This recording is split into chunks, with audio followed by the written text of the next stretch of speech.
I have body image issues, a lot of them. Especially in today's modern social media landscape, it's really tough to keep a healthy body image, but that's what we're going to talk about today.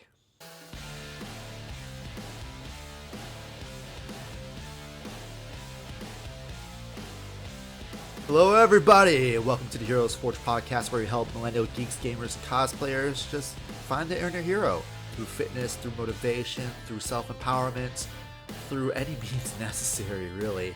We want you to become the hero of your world. And one of the biggest issues in the 10, 15 plus years that I have been in the fitness industry, there's many times where I almost regret being in fitness because I feel like I was never worthy to be here, that I didn't belong here. From the time I first started to even now in today's modern social media landscape, body image issue is very, very real, especially in millennial geek space. And I want to talk a little bit about my own experiences and a few things I learned from it, and hopefully I could help you get started and point you in the right direction. Keep in mind a few things. First off, this is in podcast format, so feel free to put your device down and have me in the background as you listen in and do something more relaxing. Meditate, chill out, game, cook, paint Warhammer minis, or D&D minis. I don't know. I don't care which. Just relax and enjoy this talk. And another thing is, I'm not a mental health professional. In fact, we had one, and I will link their video in their episode at the end of this video. But I have had my own experiences, so I'm going to share them, share with you what works for me and what I've been experiencing. Take everything from a grain of salt. N equals 1 for you science geeks, so this is not a set research. But the amount of people with body image issues and body dysmorphia makes it a very, very real issue. And I think it comes from a lot of different places. For one thing, we as a society are very quick to shame others. There's plenty of people in the fitness industry that love to shame other people in hopes that they'd buy their training, buy their coaching. So for instance, hey, you're fat, you need this. Sign up with my personal training right now. Your body fat is way too high and it's incredibly unhealthy. So let's get on this nutrition program. We gotta get you changed. You're really gonna wear that? You know, it don't look good on you. You're spilling out of it. Obesity is real and you're obese and you need to do something about it, you fat fuck. I might have been a little bit more punchy and abusive on that last one, but I think that a version of that has not been said to someone else in history. So as you can tell, it's really tough to even talk about fitness and talk about health and talk about health practices in a world that wants to sell you fitness based on shame. You are not good enough. Therefore, you must buy my program or product to become good enough. That is some trauma right there. That is trauma-inducing shame. And the problem with that is that yes, the fitness industry may profit from that immediately, but the consumer, the person that's trying to take that fitness journey, may never find the happiness that they deserve because their health and fitness journey was framed so incredibly badly from the jump that they're not going to get any benefit from it. Now, let's go into a very common misconception about what people think when it comes to health, fitness, and their body image. I'm going to super simplify it in 4 steps. Step 1, you think you look bad. You don't like the way you look. You don't like the way you feel in your own skin. Step 2, work out, diet, get on a program. Step 3, get in better look, get in better shape, succeed in the program. Step 4, finally feel good about yourself. How likely do you think that actually happens that smoothly in that order? To be honest with you, probably not a lot. This is what typically really happens. Step 1, you don't like the way you look, you don't like your body, you don't like the way it feels. You want to change it. Step 2, get on a program, work out, diet, what have you. Step 3, the results don't come soon enough, so you still don't like your body. Step 4, because of how long it actually takes, and the fitness industry lied to you about how fast it takes, you either A, quit, or B, keep going. Step 5, let's assume you didn't quit. You're still going. You still don't like your body. Step 7, maybe someday you actually get in shape. Maybe you get objectively in shape where you are at a lower body fat percentage, you have more lean muscle tissue in your body, you are at a lower weight, you have more improved health markers. Maybe some people have told you subjectively that you look better. But step 7, you still don't like your body. Keep going or quit. Still don't like the body. Get in even better shape. Still don't like your body. Loop and loop until you quit. And then the cycle starts back from step 1. See how this black hole works? See how this endless quicksand of unhealthy body image works? And I'll go in a little bit more detail in a bit as to why, but that's the typical unhealthy body image cycle. And I've gone through it. I still go through it. I have recently, as last week, have gone through it. I have had people close to me say, you are so hard on yourself that it's not only unhealthy for you, it's kind of unhealthy for the rest of us. Because they see the good things in me. I only see flaws. Again, I'm going to talk about this in more detail in a bit. But the clash is so heavy. And it is so infectious that my unhealthy body image issues fed into my friends' unhealthy body image issues. And now I become the thing I literally hate. You see, just as a simple definition of unhealthy body image and body dysmorphia, you find subjective flaws that are either real or made up. But you find them. That's why I call them subjective flaws, because I don't know for sure if it's true or not. But you find them, and you use those subjective flaws to invalidate any strengths or points about you that you should be proud of. So on my body, for instance, I said, I have decent traps, but I can never get abs. I just have a gut there. It's just a blob. It's just a fucking beach ball. Man, why do I look pregnant? Okay. Example number 2. I got decently sculpted arms. But according to fitness resource ABC, I am not going to name the resource because it does exist. According to my height and according to my wrist circumference, I should have 15-inch arms. My arms are too small. At 13 to 13 and a half, my arms are tiny. I am a skinny, fat fuck. See kind of how harsh I really dish it myself? Enough to give myself technicalities. I gotta punch it like I'm just on my knees and I go right to my own balls. But I can't be the only one who really criticizes myself that harshly. Now, here's where it gets even worse. Because of modern social media, you will focus even more on your flaws.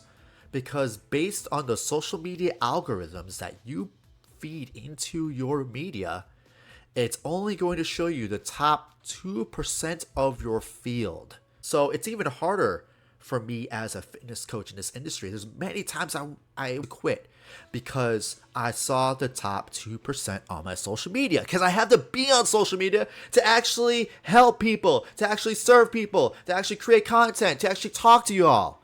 In order for me to get to you, my fellow millennial geek, gamer, cosplayer, my people, in order for me to get to my people, I have to wade through the fitness industry bullshit of influencers, of the top 2 bodybuilders, top 2% bodybuilders, of the shredded ass girls that have 6-pack abs and teacup holding booties.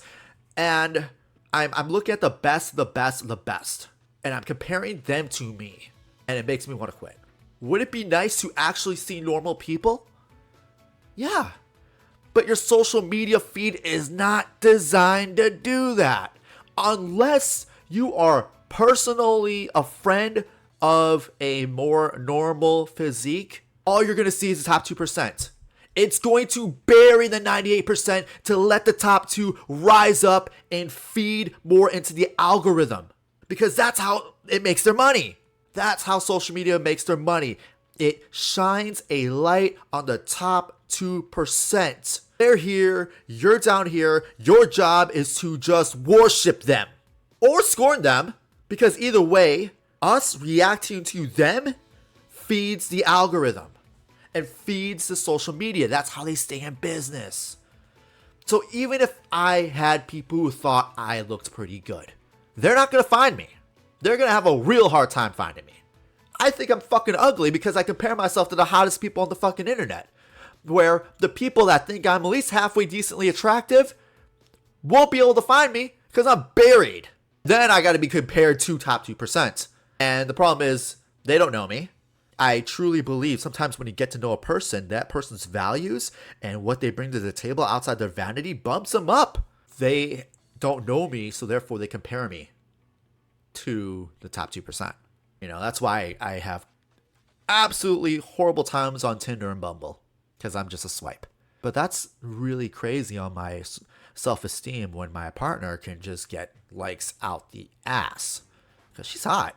You've seen, if you know her, you know she is. But even then, the social media algorithms feeding into unhealthy body image, it perpetuates another belief that may or not be true, which is that because you see your flaws, that everyone else can see your flaws. Because your algorithm only feeds you the flawless. It only feeds you not only the top 2%, but those who have been able to mask their flaws for the sake of that 2%. So for us fellas, we're talking steroid use, we're talking tans, oils, baby oil, lighting, the perfect poses, and a pre-social media, pre-camera pump.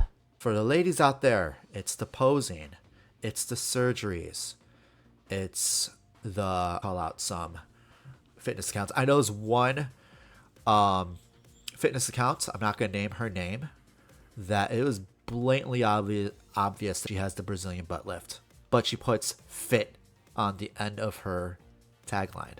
Yeah, you go to the gym, you work out, I'm sure. Don't make us believe that whatever you did at the gym was responsible for that fake ass, bottom of the hourglass Coca-Cola ass you have. It's not. But again, we see the top 2%. We compare it to us. The comparison robs joy all the time. So what can we do? What can we do about this? First off, the thing that's helped me the most was I do my best to anchor my confidence in things that I can control and parts of my identity that I can and have forged and created. So I could build confidence in being a dedicated learner of LARPing, being a dedicated martial arts student. I could base my confidence in being a practiced storyteller through the world of tabletop RPGs and being a dungeon master, game master. I could base my confidence on how I make other people feel. I could base my confidence on empathy, and I could forge my confidence in being able to uplift someone else that day. I could base my confidence in my tenacity and how I'm not able to quickly give up on tasks that I have a passion about. I base my confidence on ways and how I treat others when I walk into a room. Notice I'm basing these confidence values on things I have complete control over. I don't have full control over my stomach bloat on any given day, even with the most perfect of diets. Just not that way. But I can control how I dress, how I wear certain clothes, how it fits on me, how I carry myself into the room, the color scheme, the vibe, the vibe I create. Now I can anchor my confidence on things like that. Do you have a craft or something you're passionate about that you can anchor your confidence in? Keep that in mind. If you want a little bit more practical confidence boosting, there is something I call affirmation followed by action. If you want to say it backwards, AFA, action follows affirmation. If you say you're awesome, and specifically, do something that type of awesome person would do. So if you're the type of person that says an affirmation, as soon as you're practically able to, anchor that affirmation with an action that type of affirmation would accomplish. For example, if my affirmation is, I'm beautiful, first action I'm going to do, wash my face, take a shower, exfoliate, wash my hair, brush my teeth, whiten it.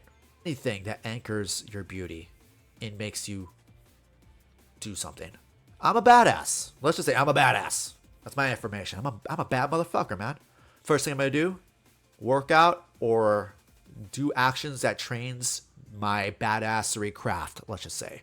Badassery crafts, boxing, fencing, LARPing, battle map building, Fortnite. I don't care. You can be a bad motherfucker at Fortnite. Sure, why not? Maybe you want to be a person that wants to be a great speaker. I'm a badass speaker. Okay.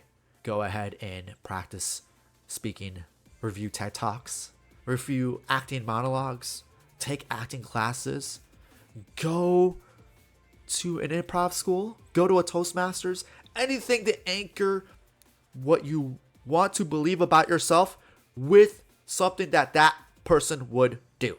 Action following affirmation. Boom. I went a lot longer than I expected, and I gotta drop the mic on this point, my friends. Let's talk about water. Bruce Lee once said, be water, my friend. But you see, water costs $1 at a gas station.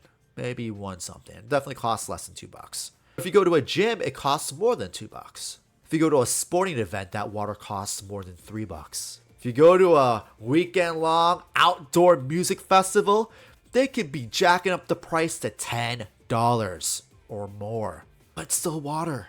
It's just water. You are being water, my friend. Because that water's worth is tied to where it is and what it can do when it's there.